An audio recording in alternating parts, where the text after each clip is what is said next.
Olá pessoal, sejam bem-vindos ao canal Geopoliticando. Hoje nós vamos comentar 4 matérias aqui e lamentar um pouco o rumo que as coisas estão tomando, porque cada vez mais a gente vê um crescente de guerras e ameaças de guerra, né, que são os rumores de guerra.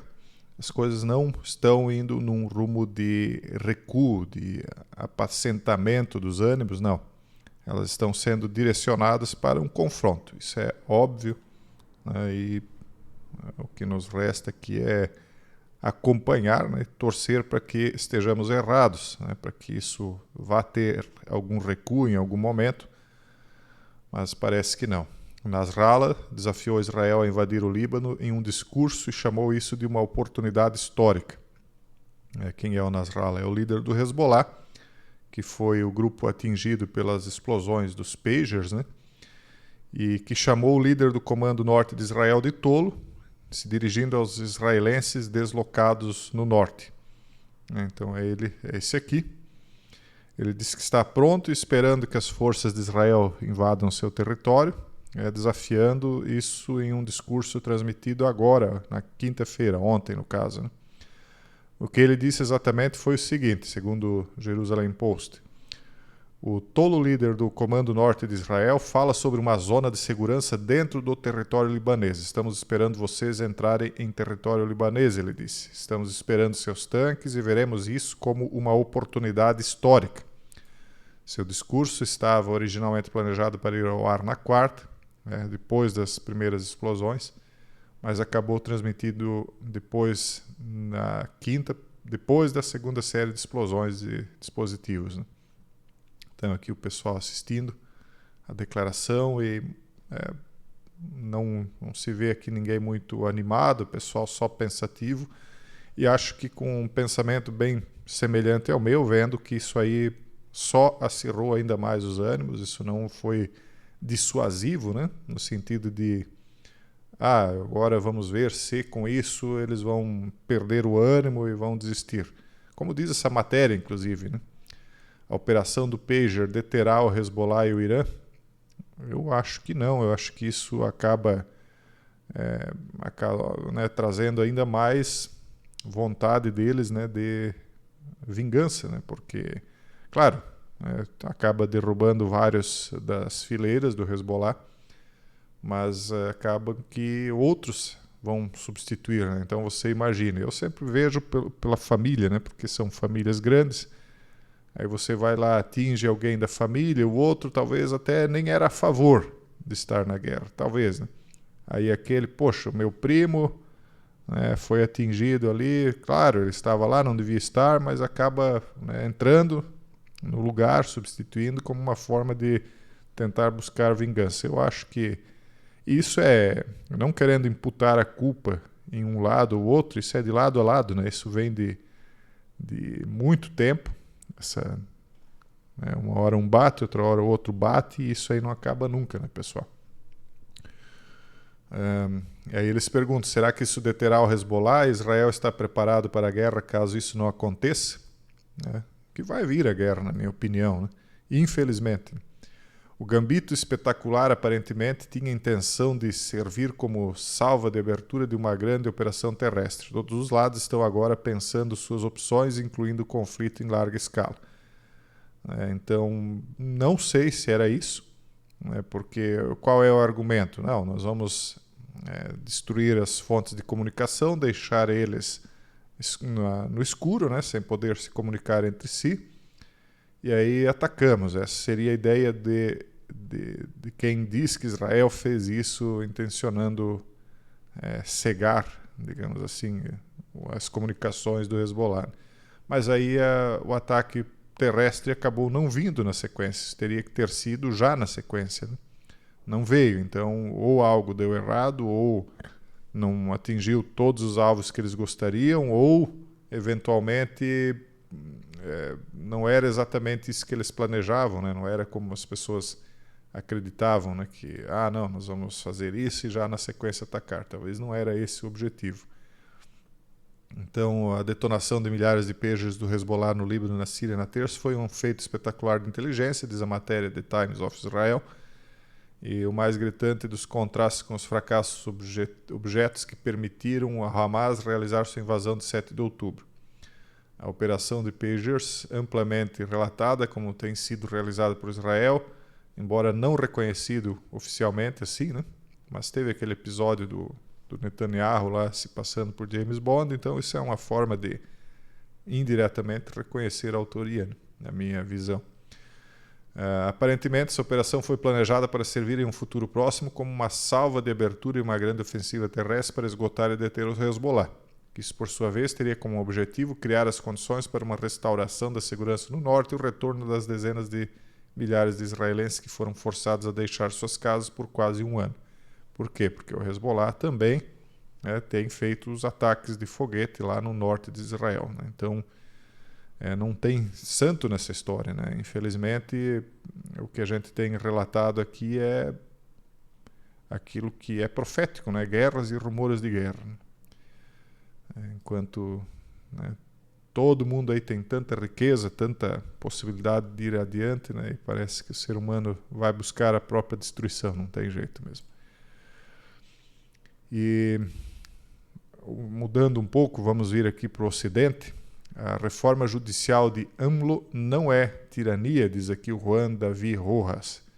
Que reforma é essa? Quem é o tal do AMLO? É o Andrés Manuel López Obrador, presidente do México. Que reforma foi essa? No domingo, eles alteraram a Constituição para incorporar uma reforma que está gerando controvérsia, que tornará cerca de 1.600 cargos judiciais federais em cargos eletivos, incluindo aqueles da Corte Maior de Justiça do México. Eu acho que aí tem dois objetivos principais. Primeiro, adequar o sistema deles a algo mais parecido com os Estados Unidos. Lembrando que eu sempre tenho dito que o México vai acabar, em algum momento, abrindo as fronteiras com os Estados Unidos. Eles vão acabar se tornando um mercado único. Canadá, Estados Unidos e México. Só que o México ainda tem que modificar muito a questão da entrada de pessoas de outros países na sua fronteira própria, né? Mas, na minha visão, eles estão prontos para isso, até porque já tem uma quantidade tão grande de mexicanos nos Estados Unidos que, se eles fizerem um tratado econômico mais abrangente, daqui a pouco até os mexicanos vão voltar para o seu país, porque para onde é que vocês acham que vão as fábricas que estão saindo da China, as fábricas norte-americanas? Vão todas para o México. Então, a geração de emprego na indústria, eu acredito que os Estados Unidos planejou levar para o México, e isso vai levar adiante aquilo que eu dizia para vocês lá mais de 10 anos atrás, que seria a formação dos 10 reinos da nova ordem global, né? Onde um dos reinos eu apontava como sendo Canadá, Estados Unidos e México, e talvez Groenlândia e Reino Unido ainda junto com os Estados Unidos, embora o Reino Unido esteja lá do lado da União Europeia, eles têm mais conexões com os Estados Unidos, né? Mas a princípio os três, né? E outra situação que eles fazem com isso é tornar os cargos de juízes federais, que são cargos importantíssimos dentro de qualquer país, né? menos ocupados por burocratas, digamos assim, ou seja, por técnicos. Porque, queira ou não queira, o que a gente acaba vendo em muitos países que dizem que os juízes são técnicos, a gente acaba vendo muitas decisões políticas, né? Então, já que as decisões são políticas mesmo, em muitos países, por que não deixar o povo escolher esses juízes, né? Ao invés de um presidente ou de um concurso público? Talvez essa seja a visão deles. Se vai funcionar em um país como o México, já não sei, porque daí lá tem o crime organizado, né? Bem diferente do que nos Estados Unidos, onde a eleição não envolve aí certas pressões, né? Então, não sei se funcionaria da mesma maneira que nos Estados Unidos, onde muitos dos juízes, inclusive até os xerifes, né, que seria algo como parecido com um delegado aqui, é eleito. Então, vamos ver, né, quem sabe futuramente aí outros países que já estão vendo que a justiça de seus países são justiças mais políticas do que legalistas, talvez vão acabar adotando esse sistema também já de uma vez, né? E para finalizar essa matéria aqui, essa aqui eu até me surpreendi, porque ela saiu em um site que já tem uma visão e um viés liberal e globalista, que é o restorationbulletin.com, falando que a imigração descontrolada é um perigo, né? O que não é um discurso normalmente liberal e globalista, sempre foi um discurso mais conservador, né? E patriótico e tal, e parece que mais camadas agora da política estão começando a achar que foi demais, né? Em 7 de junho de 2024, pela primeira vez na história da Espanha, a população carcerária de jovens nascidos no exterior excede a de jovens espanhóis na prisão, em uma proporção de 60 para 40. Entenderam? Então tem mais estrangeiros presos na Espanha do que nacionais, mais criminosos estrangeiros do que criminosos nacionais, uma proporção de 6 para cada 4. Se incluirmos aqueles nascidos na Espanha com nacionalidade espanhola, mas de pais estrangeiros, essa proporção dispara para mais de 70 por 30. E se distinguirmos por categorias de crimes, descobriremos que a maioria das condenações por violações, né, de cunho íntimo recai sobre os estrangeiros, após um aumento exponencial desse tipo de crime nos últimos anos. É óbvio, né? A pessoa vem de fora, não tem condições financeiras, não tem condições de conquistar a mulher, né, por meios normais, e aí quer fazer na força, né? Então, isso aí está fazendo as pessoas, até aqueles mais liberais, já estão repensando se o que eles fizeram aí não foi um erro muito grande. A Europa e a Espanha estão historicamente acostumados a grandes movimentos populacionais, talvez por essa razão veem a nova onda de imigrantes que chega às suas costas com certa benevolência e ingenuidade. Migrações passadas ocorreram dentro da mesma civilização, religião e cultura. Que seria o quê? Por exemplo, um retorno de brasileiros para a Europa, porque o brasileiro, em grande parte, tem a cultura portuguesa ainda muito arraigada aqui, né? A própria cultura espanhola na América Latina, mas vamos pegar aí, tem bastante italiano na região de São Paulo, alemão, etc, né? Então, quando você vai daqui para lá, você já vai com uma cultura diferente, mas ainda é muito semelhante, né? Da mesma civilização, a civilização ocidental é de uma religião cristã e a cultura, até a culinária, é muito parecida, né? Agora, quando você pega de outras regiões, a cultura é muito diferente, a religião é diferente, a civilização é diferente. Então não é porque a pessoa é diferente, né? As pessoas são todas iguais, mas depende do contexto em que ela foi criada, ela desenvolve um sistema diferente, né?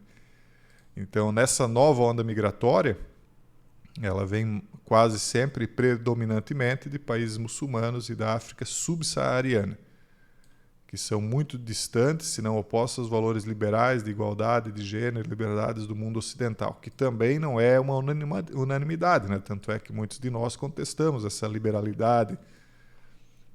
A igualdade de gênero sempre foi um valor aqui do Ocidente, mas agora muitos condenam também esse excesso do que ele se tornou muito mais do que uma igualdade, mas até uma discriminação de gênero, muitas vezes, né? Mas ainda são discussões dentro dos mesmos valores, dentro das mesmas ideias, né? E quem está vindo de fora não está concordando com isso aí, não. Até vê com uma oposição bem fechada contra isso, né? Então, esse fato é ofuscado por uma perspectiva benevolente que concede a todo imigrante o direito de vir para a Europa, se desfrutar do estado de bem-estar social construído e pago pelos europeus ao longo de décadas e de recebê-los como se fossem todos refugiados fugindo de conflitos armados. Então, eles estão começando a questionar. É por isso também que a direita ela tem crescido na Europa, e por conta de a direita estar crescendo, os próprios liberais e a esquerda estão mudando o discurso, porque eles não querem perder o apoio popular, eles não querem perder cargos e postos de comando político, né? Então, como está dando errado aquela política deles, eles estão mudando o próprio discurso, a própria política. Então, muito provavelmente, nós vamos começar a ver na Europa uma mudança bem grande, né, nessa questão migratória. Bom, pessoal, esse era o vídeo de hoje. Vamos continuar acompanhando e trazendo aqui informações e alguns comentários para vocês. Um forte abraço a todos e até o próximo vídeo, se Deus quiser.